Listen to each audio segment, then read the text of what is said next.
All resonances are sacred. They all formulate a ladder of ascension into intimacy with all that is in true love. So all resonances are necessary, because if you're stepping on the ladder and you're going up a ladder, you do need several steps in order to get to the space. Now, there are frequencies that allow you to leapfrog and just get to a higher space. But within the material realm, through the rubric of evolution, of the lessons that people learn from without, the fight and flight matrix that people go through, the school of hard knocks, individuals gradually flow from one step to the other. They grow, they learn honesty, and then they learn, to be loyal, and then they learn integrity to themselves, and then they learn how to be just, and then they learn how to forgive. And so there are steps of frequencies that individuals tend to climb up. And so for each step, there is a teacher, or there is a channel broadcasting the frequency of that step.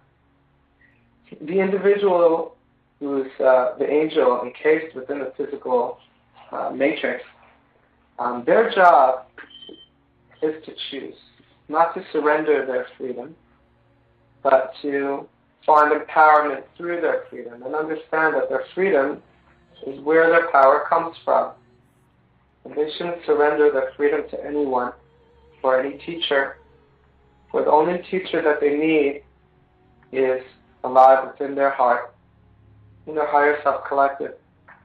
Each one has a different frequency and a different cadence of the music they're supposed to broadcast through their passion and love into this realm. And if they're broadcasting that music, then so many others can learn that lesson just by intimacy with their message and not have to learn it through struggle because of the void that they didn't have that message. The individual has to realize that the freedom that they were granted in coming to this matrix, this rubric, this earth material realm, there are infinite variables of choice. And the more choice there is, the more poignant it is when you do choose. The love is more real. I'll give you a following analogy. I often use it, and I think it's pretty effective. If you live in a town, in a village where there are only 2 women in the village, so pretty much growing up, you know you're going to marry one of these 2. And then you get of age and you ask one of them to marry you. Well, how much love is there in that choice? You only have to choose from. Your love is not as poignant. It's much different if you go out in the world and you have a billion different people that you can have this relationship from, and the individual that you choose is knowledgeable that I have a choice of a billion different options and I chose you. That love that's expressed is far more poignant.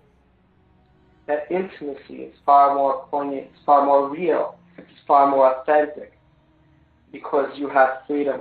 The more freedom you have, the more authentic the choice is. And so when we enter into this realm, we are like all source. We don't need and we don't want. We are free to choose. And when we choose to love, that love is powerful. It's far more powerful than the energies behind the veil can yield. That's why so many energies that are baser in frequency and haven't graduated into high resonances of compassion and love, that is why they try to wait for an individual to begin to vibrate at a lower energy and then kind of latch onto them and rob their light and live through them and help co-create with them passively. The individual is passively co-creating with the baser energy.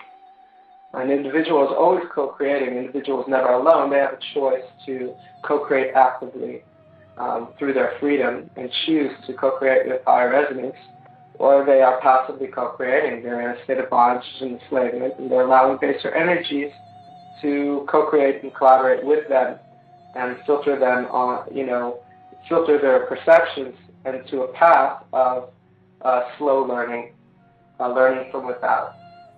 And so the family of Jacob, they are of a space of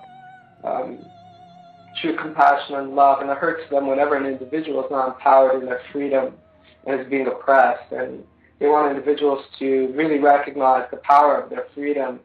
And if they surrender their freedom, their choices aren't as powerful and potent in manifesting creation and life. And so they should guard their freedom and choose with intimacy. Choose to meet each moment of now like a kiss, like an intimate time with your beloved. Embrace each moment with your choice, with the sanctity of your choice. And in that space, you do not want, you do not need, but you chose, you wish. And that choosing and wishing is an expression of true love. And that, through that, filters what they call the tree of life, or the light of life, the higher light of all creation to manifest on this realm. And so it's a really beautiful love story when individuals get in that space and begin to learn that they can walk through their life, recreating the life around them and broadcasting that beacon to all of unconditional love and unconditional healing, true love and true healing. And life begins to blossom. It's like the spring after the winter. Everything that looks dead begins to come alive. And it's a very romantic time, and it's a beautiful time, and all deserve it.